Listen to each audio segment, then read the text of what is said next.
I'm Jerry Donovan, and I was diagnosed with prostate cancer about 1.5 years ago. So we're looking at March of 2017. Like most guys, when we go into the doctor's office, we think there may be something going on. Doctor sat me down and said right up front, said, well, I just got to tell you the bad news, you have cancer. And like all of us, when we get that news, it shell shocks us. And then you start trying to, as you're reeling, you're trying to figure out, what am I going to do? What am I going to do? And right up front, he started talking about normal procedure for taking care of that is prostatectomy. And of course, the first thing I'm thinking, okay, this is my doctor. I trust my doctor, so what's this going to look like? I went home, started doing research on what it means to have a prostatectomy and what the side effects of that are, and I wasn't ready to jump to that conclusion. Now, back to my diagnosis, I was diagnosed with prostate cancer, Gleason score 7, a 3+4 7, and so there were not a lot of options for me. I live out of the country, so for me, long-term radiation was not really what they were preferring anyway, but they were saying the best case scenario for you is prostatectomy. So, look at prostatectomy, start looking at the side effects of prostatectomy, high possibility of incontinence, high probability of erectile dysfunction, a lot of those things. At age 59, I was not willing to just accept that and say, okay, that's what I'm going to live with for the rest of my life. So we started looking into other options. And first thing we did is just start praying for a miracle. Like, God, would you give me a miracle in this situation? And so we're praying, we're looking for guidance, trying to decide what to do. Part of how this whole thing unfolded for us is we had someone that recommended Dr. Sperling here, and we started reaching out to Dr. Sperling as one of the options of what we could do. With a little bit more research, we thought it was going to be a good option for us. Trying to make a kind of a long story short, because it took us a couple of months. From March until June, we ended up making the decision to go ahead and come here. The basis for us for that was it gave us something other than just cutting out the prostate. Gave us another option of what to do.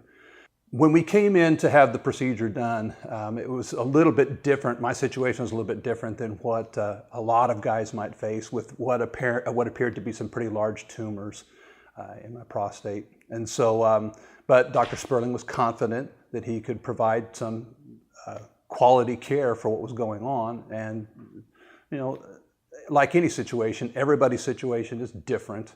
And it's impossible to make promises, but he was confident that he could help my situation and perhaps take care of what was the problem for me. So we scheduled, we came in, he got us in very quickly. The staff helped us with all of the insurance issues that we were considering, helped us get that taken care of, and we were very, very thankful for that. So we came in and had the procedure done, and we were very, very, you're always concerned about what's going to happen with something in a procedure like that. You don't know what you're facing. He told us it would probably be at least a couple hours. With mine, it might be a little bit longer than that, and ended up being 3.5 hours. The procedure itself was very, I wouldn't say it was pain-free, but it was easy for me to tolerate. So we went through the procedure, got on the back side of the procedure. We were able to walk out that day, spent a few days here in the area, looking at some recovery from some swelling and different things, because it was a pretty extensive situation. But within a week, we were able to, we're not from this area, so we were able to leave the area and go home. Now, for us, it was, the results were very helpful, knowing that, and he was confident after doing the procedure that it was going to be good. Then you start looking at follow-up, because now we're at 1.5 years out from that. So we did a follow-up a year after the fact. We did another follow-up just a few days ago, and my PSA is now at, where it had been up to 5.65, it is now under 0.1. And so, and that's 1.5 years out, so doing really, really well. no bad side effects, so there's no problem with incontinence, which is exactly what I was trying to avoid. And we still have erectile function, so we're very, very thankful for that as well. And exactly what we were hoping for from the procedure is what we got. So what I would say is I'm thankful to Dr. Sperling and his staff.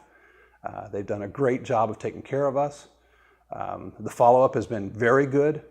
The results have been actually beyond what our expectations were, and we honestly believe we got a miracle from God. So we're thankful for Dr. Sperling and his staff. For someone who's just starting out on the journey of, I just found out I got cancer, keep looking around and seeing what's out there, what's available. Because at first, you feel like you can and you should perhaps trust your doctor to begin with to see what he's suggesting to have done. There's nothing wrong with that. And I felt similarly with my doctor. He was part of a group and they were saying, this is what you should do. And so that's your first instinct, is to look at that and see what that means. There's nothing wrong with trying to follow the advice of your doctor. But my advice is look more broadly.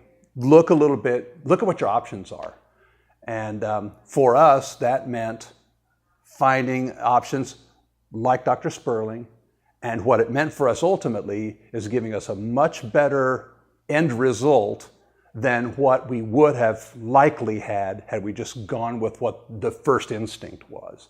And so that's why with this, I've told several people, look and see if the Sperling option and what he does with his surgeries, see if that doesn't give you a better outcome what you're looking for.